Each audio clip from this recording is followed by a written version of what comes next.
Welcome to the Wisdom Channel. Bring love to the playground with Lisa Eve. Hi, I am Lisa Eve, here to help you reconnect with your inner wisdom, heal your heart, and live with more love and joy. Life isn't always easy, but what if it could feel lighter, more playful, and more you? In each episode, I'll share real talk, soul insight, and messages I'm guided to deliver. These are reminders of your power, your worth, and your ability to grow through anything. We'll explore self-love, spiritual connection, healing, and ways to bring more love into your everyday life. So let's take a breath, open your heart, and let's begin. Hi, everyone, and welcome back to the Wisdom Channel, Bring Love to the Playground on Transformation Talk Radio.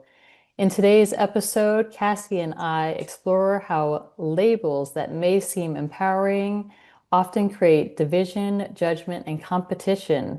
Together, we'll share what it takes to move beyond labels and connect from a place of authenticity and compassion. So let's get into it and welcome back, Cassie. Hi, thank you for having me again. Yay. How are you feeling today? I'm good. Today's a good day. How are you doing? Yes, I'm breathing. I'm breathing. Yay. It's always a good place to start, right? Yeah. So we're going to continue a little bit about our conversation that we had in episode 2 and see how the flow goes. And we're going to discuss how labels can often divide us or divide and conquer us. Mhm. It might empower us at times. I was thinking the other day about how we label things, like where did labeling come from? Um, like a label maker organizes a lot of things for us, right? Mhm. And so sometimes it can be like freeing in that sense, like we have organization with labels. And then there are other times when we label one another or our relationships in a certain way, and it can disempower us in many ways. Yeah, And absolutely. so, how do you feel about labels?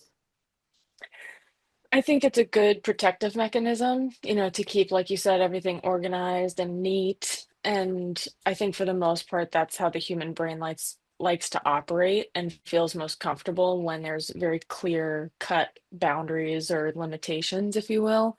Um, but I do think depending on the situation, they can be very limiting and separating or Yes. divisive. Yeah. So, what do you think about competition and judgment with labels? Mm. Yeah. So I do think labels kind of evoke competition, whether it is conscious or subconscious, especially, like best friend or, mom or stepmom. There's these like things that are tied and energies that are tied to these names that can evoke certain emotions without us even being aware of them. And there is the separation. Yes, okay, I'm like, I don't want to take this into a personal dialogue. And I was just thinking about how we do, like mother, father, dad, mom, how we identify with our family through the names, or even our siblings, bro, sis, the different Yeah. ways that we would acknowledge closeness versus maybe not that close. That's Hmm. what kind of came up when you said that. Yeah, for sure. Yeah, for me, I've always also felt like judgment. Okay, so we are judging each other all the time. And it feels like it's in our society. It may not be something that we're going to evolve out of right away. So how can we limit how we judge each other or lessen it? Was how I left off in the last episode. Mm. And also competition is not unity. Competition means we're fighting. It means that we are in disagreement with one another. It's almost like we're one-upping each other in competition. And judgment also can spark that. Hmm. Oh, for sure. Well, and Is I that, think yeah. too, if we can remove the judgment around judgment, because a lot of that I think comes from protective mechanisms for survival, like way back. Um, and now that we're evolving and everybody knows better, we're becoming more aware. And with that also comes judgment of all of the things that we used for survival when we had more limited, I guess, equipment, if you will. Mhm. Um, and if we can all just kind of drop the barriers to the judgments that we place on ourselves and other people and become more open, which I think is what we were talking about on our last episode with opening your hearts, Mhm. that is the way through, not necessarily like labeling and categorizing these judgments and kind of nitpicking. It's kind of just like opening, and that is the way through. Yes. And how do we, though, start with compassion for ourselves? Because for me, it felt difficult. Like I didn't even understand what compassion was for so long. It was just sort of like we're on automatic repeat, like we're on the hamster wheel. And so Hmm. sometimes we don't even realize that we're not compassionate with ourselves. We Yeah. think maybe like we're being nice, right? Or, well, I didn't judge that person. I don't know what you're talking about. We have defense mechanisms already built in, and that's sort of like how we um, are on our routine schedule. It just, Yeah. it doesn't necessarily uh, like a click. It doesn't click for maybe many of us for a long time what Hmm. it would mean to be compassionate with ourselves. And I'm thinking also about mothers.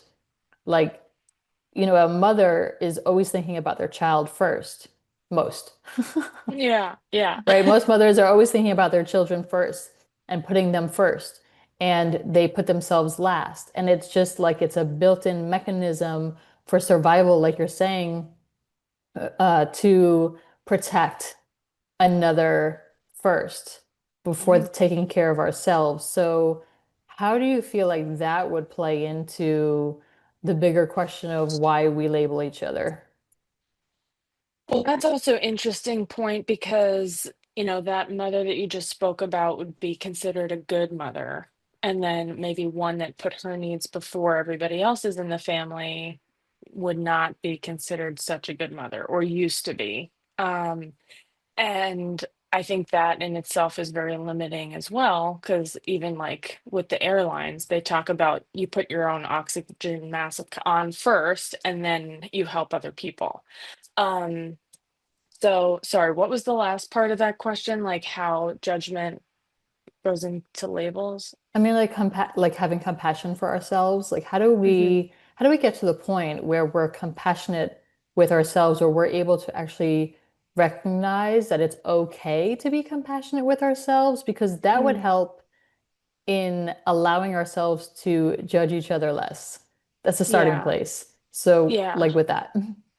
So I think compassion, we all have to really get clear on where we're starting, and that includes looking at all of our hurts, all of our judgments that we have of ourselves and other people, and being able to look at those through a very clear lens instead of like a judgmental lens or a self-protective lens or whatever lens you're looking at it through, whether it's, I'm better or they're better.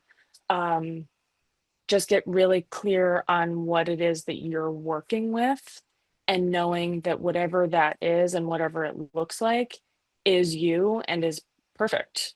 I mean, nobody is you and that is your power. I don't remember who said that, but it's a very powerful quote. And I think the more we can all own that, the more we can all see the true beauty in everyone else. And that's how we will come together. Absolutely. I had a thought, but then it just passed as soon as you said what you just said. And then it was like, the train. We were talking about the train before. Oh I'm yeah. like, the train just came and went. I'm like, oh shoot, what was that? What was I gonna say? Um, oh, the perfect about being perfect. That's what it was. So I often feel like I'm saying I'm not perfect, and yet I am, Mm-hmm. right? Because we are all perfect beings, even though we may we might make mistakes. Okay, we do make mistakes, right? Yeah. Are Yeah. always uh okay, I also talk about how failing is actually a good thing because that's how we learn from our mistakes. Like that's how we grow. And Yeah. failing doesn't have to necessarily mean something bad about what had happened. Like we create Exactly. businesses and they fail, right? But at Hmm. least we went for it. At least we had the courage to go for something. Yep.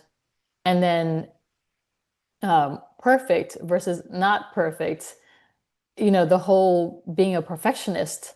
I definitely feel like for a long, long time, I've been a recovering perfectionist. I'm in the program, I'm in that program like, hello, my name is Lisa Eve and I am a recovering perfectionist. Welcome, Lisa Eve. You know, but how do we acknowledge even that? And like I'm doing my best to be perfect, yet we are perfect because we're just doing the best we can at all times. You know what I mean? Yeah. Well, and like, what if we change that label? Like, what if the word perfect didn't exist anymore? What would we replace it with? You Hmm. know? Hmm. Because that holds a lot of weight in itself. And everybody, I think, has a different standard of perfection.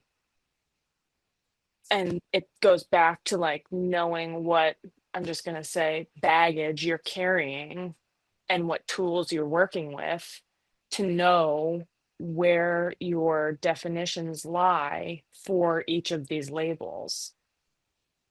Yes. And even our Yeah. upbringing, you know. Oh, yeah. There's a lot of hidden goodies there. Yes, because of what we're taught and how we're expected to grow, Hmm. right? Every parent has their own dream for their children. Hmm. So how are we labeled in that sense of like whether or not we're a good child, a perfect child, a favored child? Yeah. Or even like the projections, like we talked about, living up to the potential or having people see you through the lens of potential instead of actually what you're choosing, and then judging yourself based on that. I mean, there's so many different ways we could analyze this, judgment, compassionate conversation. Yeah. Okay, well, since we talked about Boss Babe in the last episode, let's bring Yeah. that in. Okay. Because, I feel like when we were talking about having you back on this week, you had led with, let's talk about the Boss Babe. Yeah, for sure. Yeah, because it's definitely one of those labels that I feel like it can be very empowering, like, yeah, I did it, I did this for myself and I can do it without a man. And then also though, how can it um, imply some hidden diminishment of our power in a certain way? Do you relate to any of that? Absolutely. Well, and all of those judgments and projections that go along with, I can do it myself. Look at what I have done for myself, all of that. It's like, how much within that have I cut off my receiving from everywhere else? Because Hmm. I've been so focused on accomplishing it by myself Yeah. I was and talking, everybody else. yes, to your point, um, cutting everybody off. So I was thinking earlier about how in the same trajectory, Hmm. cutting people off also means cutting men off. Like, so we have created our own language to represent our standing in our own. And even though we all want to get along, and be compassionate with each other. That includes the men in our lives. So when we start to flip the tables and say, I can do this job myself and I can um, do a lot of things on my own and I don't need a man, how is that diminishing the men in our lives? Because I know from classes I've taken to understand men better, men want to help us. Hmm. They do. They are problem solvers. And so if we say we can do it all on our own, then I remember in the beginning of like um the large shift to women becoming very empowered in their own rights, that men were like, well, what does she need me for now? Or we can say, I don't need a man, right? Hmm. So I feel like relationships shifted with that, Oh, because 100%. right, like so men are like, well, what does she need me for now? She's going to do it all on her own. And I could see how that would be cutting towards a man. Like, what's his role in our life now? What do you think? Well, so I think a couple things. I think I don't like it to place anyone in like a less than or like kind of victimish light. So Hmm. I think if anyone, men or women, are feeling slighted or, like, what's my role here? It's that person's opportunity to ask the question. And I think a lot of lifetime, um, there have been specific roles and labels for men and women, and that's changing because of the dynamic of women either coming into their power or choosing to own their own businesses or whatever label you want to put on like women doing their own thing. And I think through communication, compassionate communication, in terms of us dropping some of those limitations or boundaries to I can do it all myself, and asking and being able to then receive from a man or anybody else that's willing to help you in your life. But also the asking be heard, because I do know, because there have been so many um like positions and expectations of roles and things like that within the dynamic of relationship, the creativity kind of goes out the window because, oh, well, he's a man, he takes the trash out or he changes the oil, or, there are expectations that are placed on it or on him or vice versa because of the gender or whatever dynamic is in the relationship. So I think the creativity now needs to kick in and go, okay, well, so you can do that. What else can I do? Or, just be a little bit more curious. Like, what I see that you do a lot. What is it that I can do for you? And then there's an opportunity. And same thing, like if you're feeling overwhelmed and you're in a safe, with a safe partner, and you feel that you can ask for help, then by all means do so. But I think it comes down to communication instead of the um um preconceived roles that have been played out for so long. Yeah. So I was just thinking about Egypt. Mm, Um, it's so funny because I was going to actually wear a little charm that I got in Egypt, and actually I got this necklace in Egypt. But in Egypt, it's still a very much male-dominated society, mhm, and in other countries as well, it's still very strongly and heavily male-dominated, male-led. mhm, And how I feel as a single woman traveling in those countries and how they view me. mhm, I was on a retreat in Egypt and I was the only single female on the trip. There were two other couples, and the men looked at me like I was a prize to be won, like as if I was looking for something because I was by myself. Hmm. And it was very distracting and I felt a lot of pressure. And these men were like giving me gifts and but not really, but it was like a manipulation in a way. Mm-hmm. Like I'll give you this, choose me. But I wasn't looking for anything. I just wanted to enjoy Yeah. my time in Egypt, you know? And though the whole like the roles of like you said, we have a perception of how men have been for a long time in our lives. And also in the last episode, you mentioned something about um, how in the past we've looked up to the men, Hmm. right? Like culturally, Yeah. so now that we have forged our own paths, maybe in Western societies more so. Um, Hmm. and now we have the language of boss babe. I feel like I have conflicting feelings about the boss babe. Like I love it because it's like, yes, let's go, women, go. We are awesome. We got this and we can do this. And it's encouraging and uplifting. And then also it can be sexualizing too because of the babe part. I mean, I don't want to like break it down too much, but it could be impacting even women who are in corporate, who are not Yeah. their own business owners, but they're still boss babes, right? They're still Hmm. they're still bosses maybe in their own lives. They don't even have to be a babe per se. What do you think about that? Yeah, I mean, I think it can be taken that way. I think can be, you can have fun with it too. I mean, I think Mm, that's part of the beauty of being a woman is that everything can be a little flirty and fun.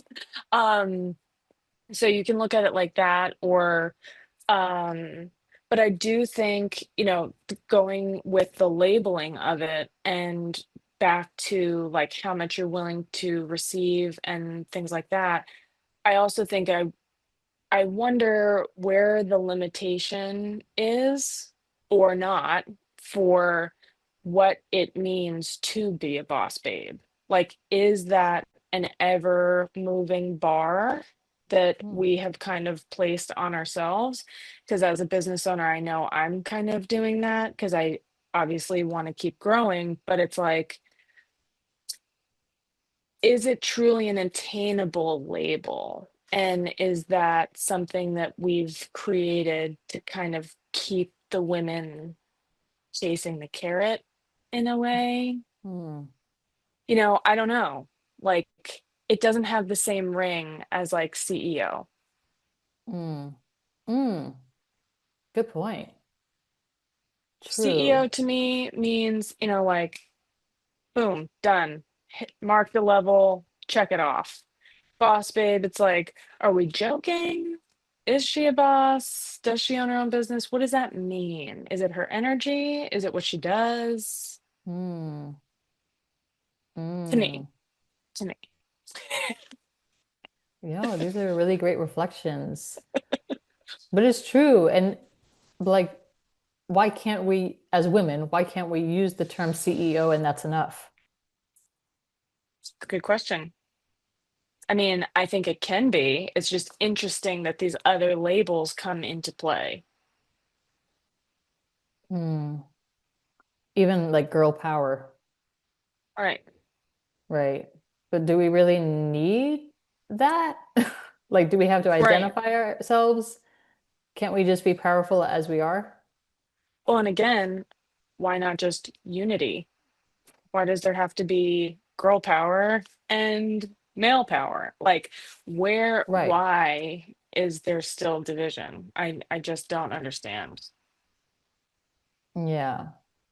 Well, I feel or I sense that the feminist movement came about because there was a woman or a group of women who are feeling disempowered Mm-hmm. in their own lives and needed to rise up and overcome the feelings of insecurity. And I'm not judging anyone for this, Of course not. Yeah, right? it's not It's that type of just episode. where do we have though recognition of our inner battles and it's okay. We talked a lot about how everything is okay, right? Like, because everybody is where they are on their paths. Like, I don't Yeah. want to come across as though I'm contradicting. I just want to acknowledge that we all have our own rites of passage in our lives. It's part of the journey. Hmm. Like, if you become an activist because you believe in something passionately and you need to stand up for it, whatever it is, that's part of your rite of passage, your journey in life. So, for whatever the reason was that the feminist movement came about, it came about to, Yeah. I feel, to empower us in some way, women to be empowered to feel like they can do things, maybe with or without men, or um, just to feel stronger in ourselves, who we are as women. We can go down a rabbit hole though. So Yeah. I don't want to go into all the heavy stuff. I just kind of was like, let me think about um, where this could have initiated. And I'm sure it's all on Google. We could probably find out everything we need to know about this. But in this dialogue, we just want to really break down the labels that could harm us more than help us. Yeah. So let's continue on that path. Yeah. Yeah. Clear. Okay. Yeah. So let's take a breath here and clear that out. Yeah. Because I was like, Yeah, and I just wanted to your point, like there is going back to like the judgments and then comes awareness a lot as we evolve. Like there is always that like pendulum that tends to swing to the other side of things. And I think that's kind of where we're operating from now. And like you said, it's not to anybody's detriment or out of judgment. We're just like purely having a conversation to discover and like be curious about things and try to find that happy middle with everything. I mean, it is the happy channel after all. So, okay, but like I said before, I was talking to a friend and I was saying how, honestly, the happy channel is really more like the hurt channel yeah. because it's how do we become happy is through our pain. How we're able to see the light at the end of the tunnel and experience joy is because we've experienced the opposite. So, Hmm. how do we get to a place of true joy and true contentment and true fulfillment is again starting within, right? For sure. Yep. Yes, so it's again having compassion for ourselves first before having compassion for others. Oh, but that sounds really bad. Like as I said Why? it out loud, I was like, that doesn't sound good. Why? Oh, it's the same thing about being selfish, right? About putting the oxygen mask on ourselves first. I don't know what, as soon as it came out of my mouth, I was just like, ooh, that sounds, and I never considered it before. But as I had mentioned at the top of the hour, like how do we get to the compassionate place? Like, how do we even recognize how do we be compassionate with ourselves? Is getting off that hamster wheel. Hmm. Like we're always on our own go, go, go schedules. Okay, but I just kind of went off topic, didn't I? Or kind of. I don't know where. Anyway, getting back to the labels. What else were we going to talk about? We're going to talk about Bestie. Oh, yeah. Hmm.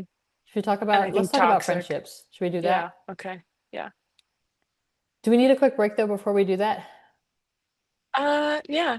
Okay, let's go to a quick break. We'll be back shortly. See you in a minute.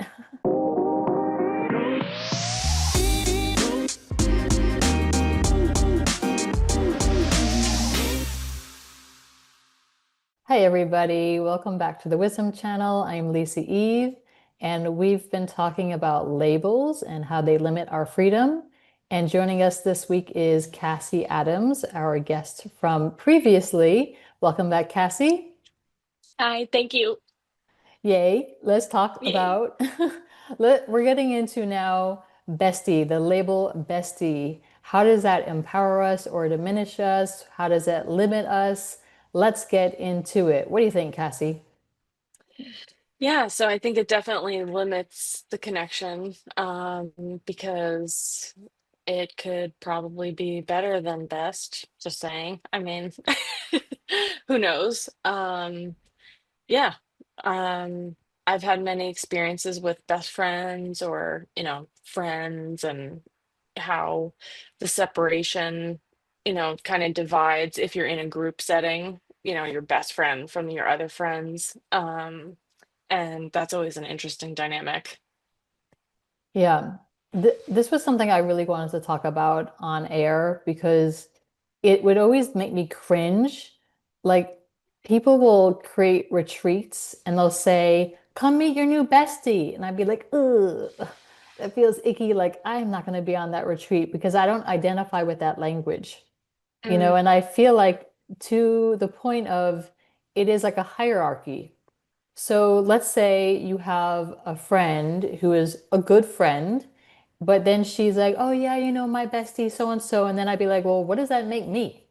Where am yeah. I fitting into your friend circle? Am I like here, here, here? Where do you think of me?" So Hmm. whenever people would label their friends as besties, I'm sort of like, I don't know if this is the right friend for me. Mm, Because then I feel like, well, automatically I know I'm not that, I'm not that person. yeah, And so then I wonder, where do I fit into that person's life? gotcha. I mean, that's a good, that's a natural like curiosity to have. I also just wonder how many people use that as like an easy way of communication, because a lot of people communicate that way and understand, the simplicity of best friend versus friend. I kind of go with the how the people act and how they speak in general. If they kind of use those terms a lot, then there probably is a higher hierarchy, and but if it's more like they talk about that person a lot, they've been through a lot with that person, it could just mean that they hold them very close and it has nothing to do with like a hierarchy, system. Yes. I was just thinking about a best friend I had when I was younger, right? Mm, And how, as we grew, it shifted and she was no longer my best friend, hmm. and how that felt painful. Mm, Like, she had a new best friend. yeah. Like, I felt replaced. I felt like, because she was spending more time with someone else, Hmm. and I felt replaced. And I can see, though, as I'm sharing, how that has been a theme throughout my life, how I feel like I've been replaced.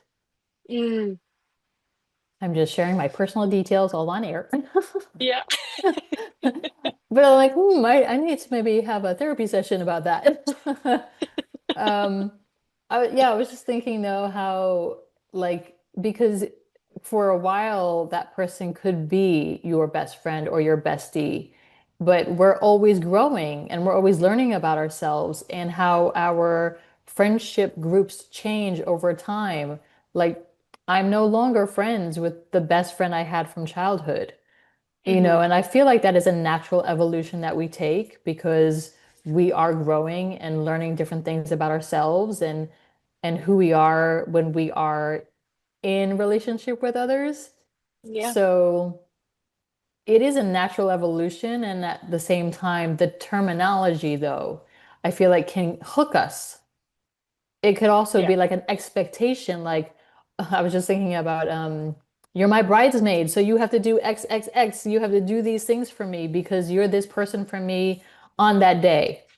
Maid of Hmm. honor, same thing. It's kind of like there's a pressure almost already built into, well, I consider you my bestie, so you should do this, Yeah, or you exactly. should take into account my feelings about this. Um, Especially like when we're younger, when women like the same man. Hmm. And how Yeah. do you deal with that in friendships? I don't know. I think I might be going off tangent here, but I just wanted to share what's coming through. Yeah, and like competition plays into that, like everything that we spoke about earlier. Yeah, the The competition, but it's like that's how I was feeling that labels limit our freedom. Yeah. Yeah, because And they're part of the with judgment labels come cycle. expectations. Yeah. Yeah. Yeah. Um, I always wonder, like, with when you said like the replacement, the feeling of being replaced. With any relationship, you can choose to like grow together, or you can, kind of allow the growth to be the divisive factor, and just blame it on time or blame it on whatever. Um, and I'm not saying those things aren't relevant. Obviously are. They are. Everybody's busy, everybody has their own things going on, but I do think it is up to the individuals within whatever relationship they're creating to create that together. And maybe, when you say you felt replaced, it was because you were trying to create that togetherness more than she was, or vice versa. And I think with the bestie label, that expectation of, well, we're supposed to be doing this together is what hurts the most. It's like when a partnership fails because you are Hmm. supposed to be doing this together and growing together and learning together and changing and evolving. And then when that stops happening on one or both sides, it's very sad. Yeah, it can feel like heartbreak. Yeah. Yes. And to your point though, I was watching a video on Instagram and I don't remember who it was who said this, but um, why they're suffering is because we're holding on to happiness as if it's supposed to be with us forever, like continuously.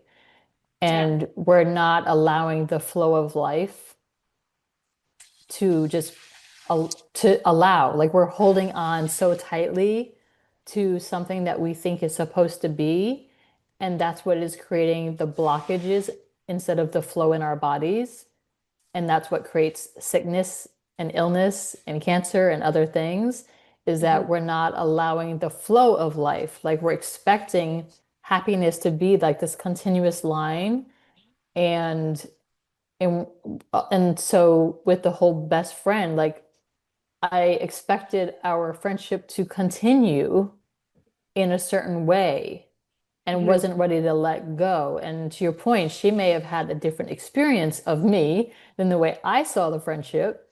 So that's why it evolved in a different way. And that's the same in relationships, right? We get into relationships and sometimes we think that I'm going to marry this person and then it doesn't happen, Hmm. right? And then, but you have this visual, right? A dream, you imagined having kids with the person, and then it doesn't happen, but we're still holding on to, gripping, holding on to so tightly that it doesn't also allow the other person to live their lives because now you're holding them to a certain expectation of the Yeah. vision you had in your mind, the dream. Yeah.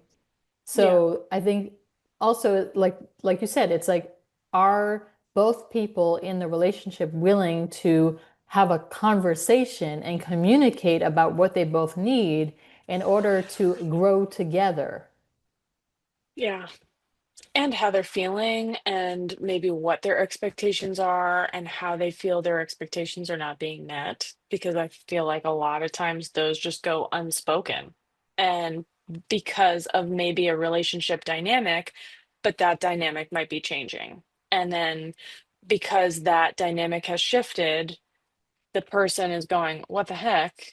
This is not normal. Where the other person might just be growing and changing, and Yeah. it's up to that person to say, hey, I really liked when we did, met for lunch once a week or blah, whatever. But set that expectation. And I think it goes back to the having self compassion, because the minute we can go, oh, I'm really kind of feeling hurt, or I'm really not feeling seen, or acknowledging however we're feeling with compassion, that's what drops the judgments and the barriers to be able to have those open conversations with people. Yes. To your point, the best friend that I had, I hurt her and she told me that I hurt her. Hmm. And I didn't know though how to repair.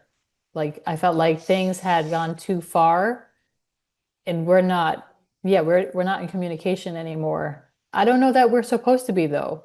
And that's the thing. It's like I can let go and let her live her life, and she can Hmm. let go of me and live her life. And it's the Hmm. same thing in relationships. We can evolve and let go and see that maybe that friendship, that relationship played its part for our Absolutely. evolution and our growth. And it was just a matter of time. Like we were only supposed to be with each other this section in our lives on the timeline. Like Yep. we had made an agreement, okay, we're going to be friends and then we're going to go separate and it's going to Yeah. be okay. We're going to help each other to evolve and learn how do we love ourselves better, right? Because that's always Yeah. the tune in is how are we loving ourselves in this life? So I could reflect on the ending and that I hurt somebody and how am I going to do better in the future? Hmm. But also, how did I show myself love and compassion in the falling out? Yeah. Oh, did you? That's a good question. How did I? I think I was kind of like, Um, I did the best that I could. I felt like in the moment, what I shared with her was what I needed to say, and it wasn't intended to hurt her. It was like a lot of times I just feel like the channel. And sometimes it's like I have a dream about a friend, and I'll Hmm. decide when I wake up whether or not I want to share that dream with the friend. Yeah. And I tune in like, will this be helpful for her or them, or will it not be good? Like, so Hmm. I sort of like decide, and it was a dream that I had, and I decided to share it, and that's what hurt her. Gotcha. And so I just have to now I kind of like check again. When the dreams Yeah. come in, I check a few times, like, okay, will this be helpful? Yeah. Yeah. I want to make sure maybe the person though is not in that same space and able to receive, Hmm.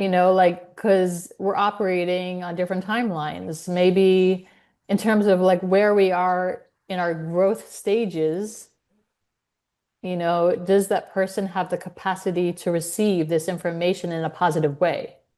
Right. So Yeah. that's how that went. Yeah, and align on their journey. But I do think there are, that tree analogy where there's like root people, branch people, and leaf people. They're here for a season, others Mhm. stay longer, you know.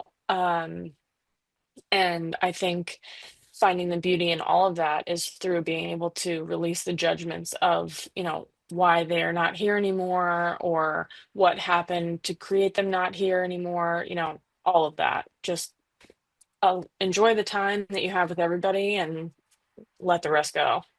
Yeah. I was just thinking about how judgment in the spiritual circle communities is very prevalent.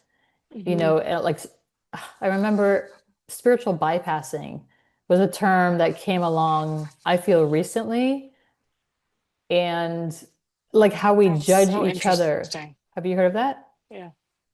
No, Spiritual bypassing. It's where that's so we interesting. use spirituality to sort of bypass or deny things that have happened in our lives, but I'm not sure if that's totally correct. So we'll need to Google that after. Okay. Just be sure.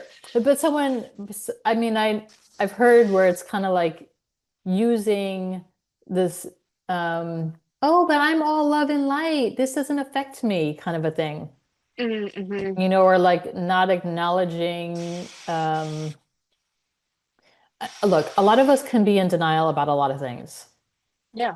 It's just the way it is. And we're still learning.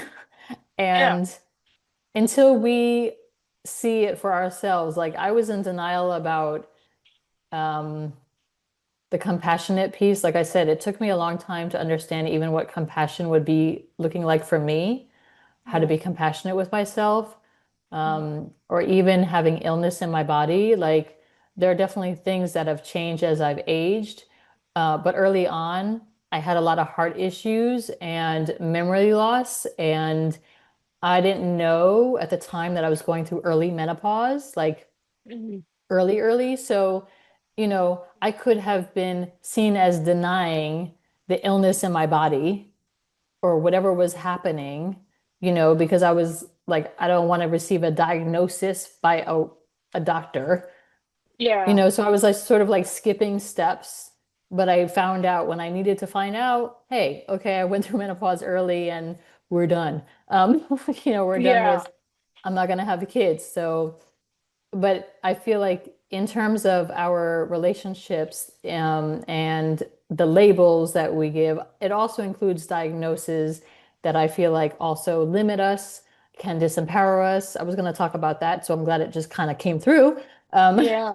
but basically, how there are just so many labels in the world that can, in a way, compress us, like put us in our own jail cell in our mental thoughts. Like, because think about when you are at a doctor's office and they tell you, oh, you have this, or I'm sorry to tell you.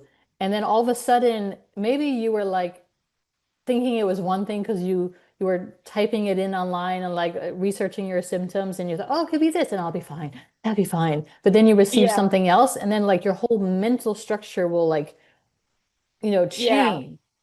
Yep. We talk about like mental health even and how we label each other with mental health issues. Okay, I'm gonna stop there. Go. No, yeah. Please continue. I mean, all of that is great because I think you can, in all of life, when you have decisions to make or are set with a label, you either align with it or you don't. And that's with either like a diagnosis for a doctor or, the path for a relationship or a career path. You either align or you don't, and then you find a new path. Yeah, so everything that you were saying is totally valid.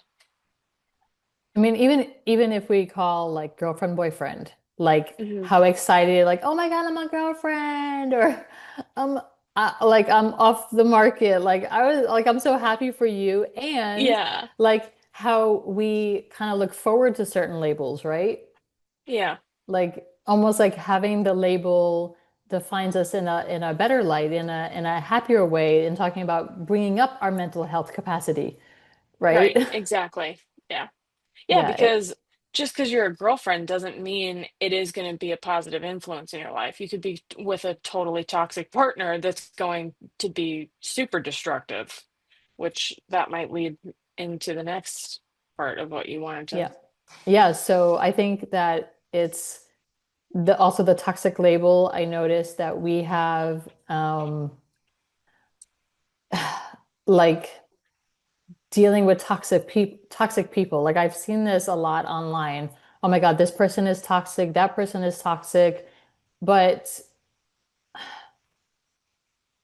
like I like to see the overarching picture of people.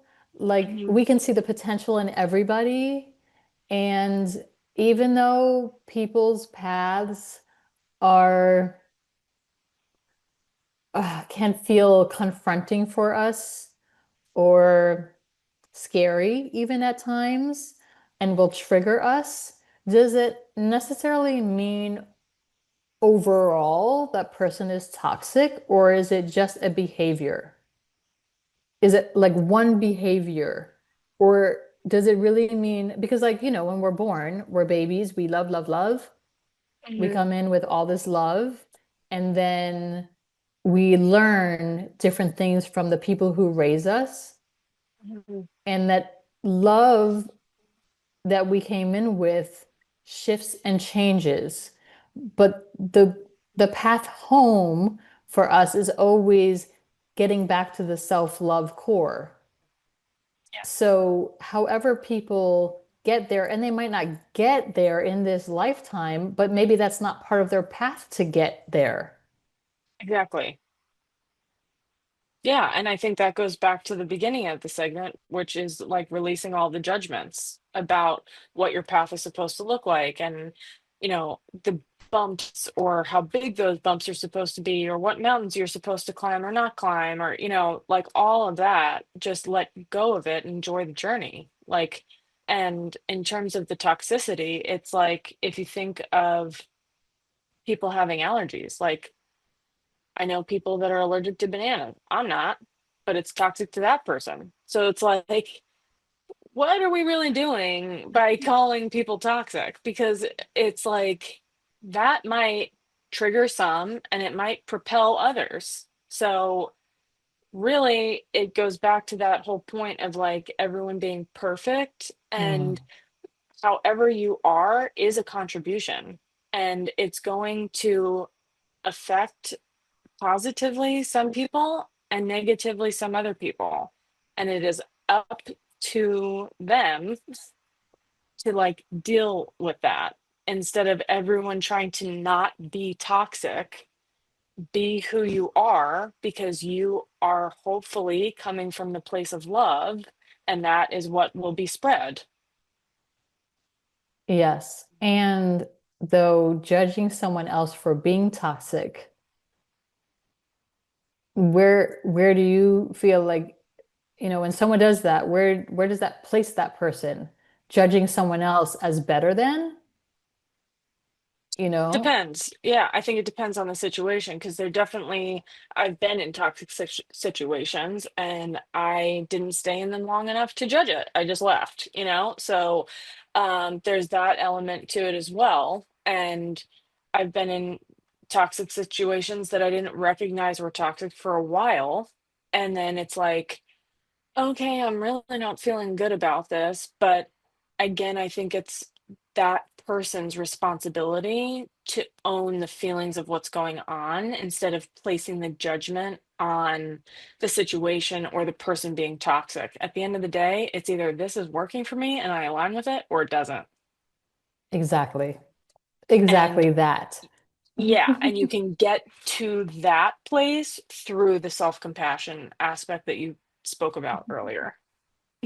That is exactly it. Because if we stay in situations that don't feel good for us, then we are at cause and we are diminishing and leaking our own energy and power. So to say that that person is toxic versus that really wasn't working for me. Although I have noticed that people teach with they teach in a sense of like, I want to say toxicity. That was the word I was trying to get out. Hmm. But they teach about that in a way of, I feel like lessening, it's like a projection. Yes, there can be toxic communities, but then I feel like you're labeling the entire community. There could be like one person in a community that is doing things that is um, maybe not of value in a positive light. However, the person still has an opportunity to change and evolve in their lifetime. And we shouldn't ever really, for a long term, judge someone as being one way because we're all evolving and growing. And I feel like, you know, we could have a memory of somebody as being toxic in our lives. But then 20 years later, what if they've had a change of heart? What if they've evolved on their paths? And we're still holding on to though that label of, but they were toxic in our lives. Then we never allow ourselves even to grow out of that either. Right. Then we're still holding on, right? Hmm. And Yeah. that's like that person could show up in remarkable ways for us in our lives at a later time. Just how can we allow everyone to just grow? And I feel like that's sort of like where we want to maybe leave people is like, how are we growing in our lives in a way that can help us instead of diminish others? Because we are all the same, even though that, okay, I learned this too, just like you said earlier. No one is above us or below us. We're all doing the best that we can in our lives. And we're all learning and growing at different paces and, timelines and all the things that I've said in the past. So, where do you want to leave listeners, Cassie, with how labels can or cannot define us, and also your perspective of humanity right now? So, um, I can't remember if it's the seat of the soul or the untethered soul, but one of them speaks about removing all judgments and just going back and sitting from the seat of the soul to observe. And um, I think that is where we can release the judgments, and that's how we're going to kind of come together as one and with love. And I think that in general with humanity right now is where we're all wanting to go. We're just struggling with the steps to take and how to get there, because we have all these other like limiting beliefs or judgments that we place on people or cultures or things. And it's like if we can all just let that go and let everyone be, um, obviously have the discernment to know if people are being good to each other or not, you know, because there is that. But in terms of all these other little labels of, that are rooted in division, let's just get rid of that and come together and support each other, like you said, to move along our best paths because we all are just doing our best. Absolutely. Great way to bring it all together, Cassie. Thank you so much for joining us again this week. And just for the listeners, how can they get in touch with you? Through my website, curlsbycassie.com. Okay, awesome. And I'm Lisa Eve, and I just wanted to say thank you again for joining us this week on the Wisdom Channel. And you can find more about me and my work at thehappychannel.com. And we just want you to live your best life, you know, and we will find our way. That's what we're doing here. It doesn't always feel easy and we may be challenged, but how can we come back to ourselves and to our hearts and what we love and what would bring us joy? And that will help us to judge less and label less too, hopefully, as a result. So thank you so much for joining us this week, and we will see you next time. Bye for now.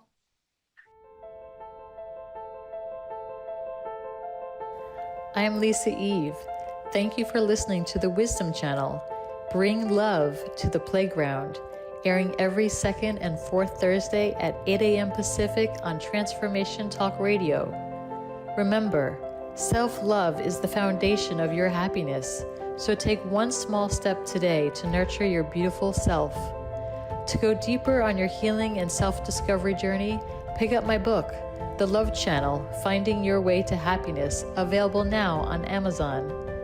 And for daily inspiration and uplifting content, visit thehappychannel.com. Until next time, keep your heart open, walk your path with love, and never forget, you have the power to heal.